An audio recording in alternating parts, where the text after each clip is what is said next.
The DMV Hoops Podcast. This is Jonathan Scribner, head girls basketball coach at St. John's College High School, and this is the DMV Hoops Podcast. Welcome to the DMV Hoops Podcast. My name is Kurt Cross. I am your host. Of course, we are at the Capital Hoops Summer League at DeMatha. All day, all night, we've got nothing but hoops. It is the weekend, so we're doing the single court thing right now. And, of course, we bring you the players. We bring you the coaches. We bring you the interviews. You can find us on Spotify, iHeartRadio, Apple Podcasts, Amazon Music, wherever you get your podcast content. Saw this gentleman yesterday. He is the head coach of Virginia Academy, Mr. Tau Hamilton. Thank you for joining us, sir. No problem. Pleasure to be here. All right, Mr. Hamilton, I've seen you play 2 games in 2 days. The first question I have for you is, you know what the Capital Hoops Summer League means. What does it mean to you and your program? What are you hoping to accomplish this summer? Yeah, so Capital Hoops to me is the best summer league bump in the area, right? Not even arguably, right? Not even arguably. I mean, if you're in here, you're going to get quality competition. You'll be able to accurately assess your current players that are coming back for the new season, and you also get to assess some new recruits. So, I mean, bar none, man, it's the place to be for high school hoops. While you're younger than me, I see we're both HBCU. Mm-hmm. You're Norfolk State. All right. So is that where you grew up down there? No. So I've been all over the place. I'm originally from Los Angeles, California. Moved to this side when I was in 8th grade. Okay. But, spent a lot of time, in Germany, all over the place, man. But went to school down in Norfolk State. So went to school at Apprentice College in Newport News, got a national championship there. You don't know Mercury Boulevard, Newport News, do you? Oh, I know Mercury Boulevard. Yeah. That man right there, he's a Newport News and Hampton guy. Okay. Yeah, he is. This man went to Apprentice, and he went to Norfolk State. He knows Newport News. Yeah. Absolutely. Okay, cool. So why coaching?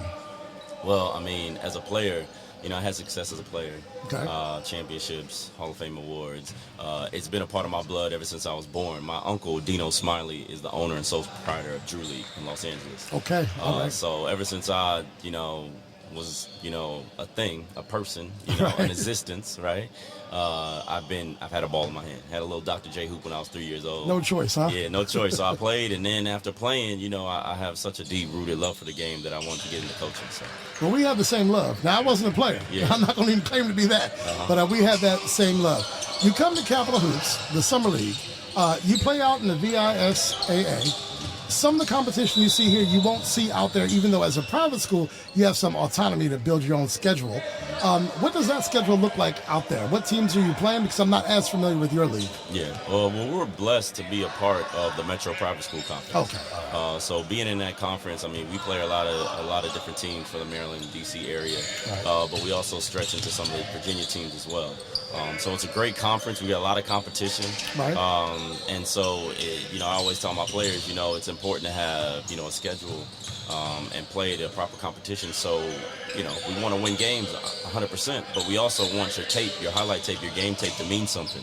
Right. When recruiters are taking a look at it and evaluating. So, I mean, playing in the MPSC has been huge for us and our development, but then also we play a lot of other VISA teams. So it's Hargrave, North Cross, out of Roanoke, So, I mean, we're all over the place trying to find the best competition we can, and we're one of the few programs, I'll say few because I don't know how many exactly, but I know there's some that don't like to do it, but we want to play everybody, right? We don't duck no smoke, right? We out here trying to play everybody we can.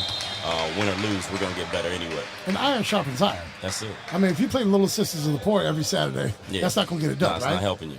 All right, so I'm glad you talked about that in the film tape and all of that.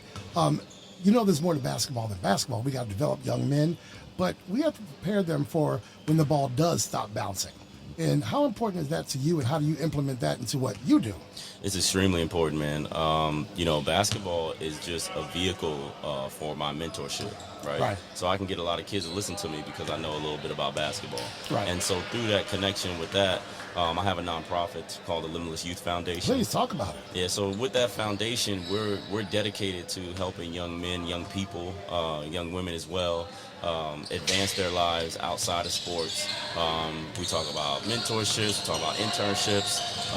We're heavy on the technology side. That's what I do for a living. I'm in information technology and emerging technology. So, I try to get as many kids I can internships, and just understanding that, hey, it's easier to be a success off the court than you think, right? Yeah. So with that foundation, we try to just, spread our wings and try to, show young people what's possible. And that's important because the ball will stop bouncing at some point, right? And as you and I know, and if you're hearing this for the first time, sorry to give you a reality check, folks, but there's a small percentage of these kids who can play D1. First of all, there's not enough scholarships for everybody. And then beyond D1, whether it be in Europe or the pros or whatever those dreams may be, obviously you have to work hard at it. But, here comes the basketball. There are 450 jobs in the NBA, and everybody's not retiring every year. So preparing these kids, I coached for 24 years, and, I always challenge the girls I coached because I was on the girls' side. How many years do you think you could play in the WNBA if you did? And let's say they throw out a number like 7. Now, do you want me to prepare you for the next 7 years or the next 70 years? Yeah. And that's what we have to do. We have to prepare these people. By the way, what's the young man's name? Ben Johnson? Yeah. I'm loving that kid. Yeah. He got some wings out of me today. Yeah, I heard. Yes. How important is his leadership? And what kind of leadership do you have? Are you senior heavy? What do you have over there? So we're kind of a mix now. I mean, we got a little more, maybe a few more seniors than we have younger guys. Okay. But, I mean, we have a roster of about 16 kids. Okay. So the mentorship is definitely important. And Ben is a worker. I mean, we had a conversation earlier in the season, last season, and I was like, Ben, don't listen to the social media gaslighting about what you got to look like, what you got to do as a player. Right. I said, look, man, everybody at the next level wants somebody that works hard through multiple efforts, can rebound and defend. And if you can shoot the ball and you got some offensive skills, that's a plus. That's cool, right? Yeah. So I said, do what you do, man. Outwork everybody, and he's been doing that. I brag about my daughter. She's played for years, and she was Defensive Player of the Year at her high school. But we're talking someone who maybe averages 5 points a game, but who's going to get you double-digit boards, who's going to get you a half dozen blocks, and who's going to get on the floor. Absolutely. Right, and that's what you want. Absolutely. I'm looking at his numbers. In the previous game, y'all won 63-55. He has 17 and 13. That's what everyone else wants to see. What I like to see is he has 0 turnovers. Yeah. So he's protecting the ball. He's making sure y'all get those extra possessions. You did not actually out-rebound the other team, but you shot decently enough. They went 1 for 16 from 3, so you defended that, right? So that looks good. How is the summer going for the team? I don't know if you count wins and losses like that, but are you seeing the progress you want to see come November? Yeah, so this is just basically the test bed in the lab, right? Like, I tell them all the time, of course, kids and sometimes coaches, right, losses can be heavy on you, but you have to understand what the meaning is of all of this, right? And it's all good reps. It's all good practice. So yeah, I mean, we're just here trying to get better. We've seen progressions, right? Okay. We don't practice too much during the week because it's AAU time. Right. So a lot of kids are playing AAU, so we can't get in the gym that much. But I say all that to say we're able to see the progressions of what we're trying to implement in the practice time that we do have here.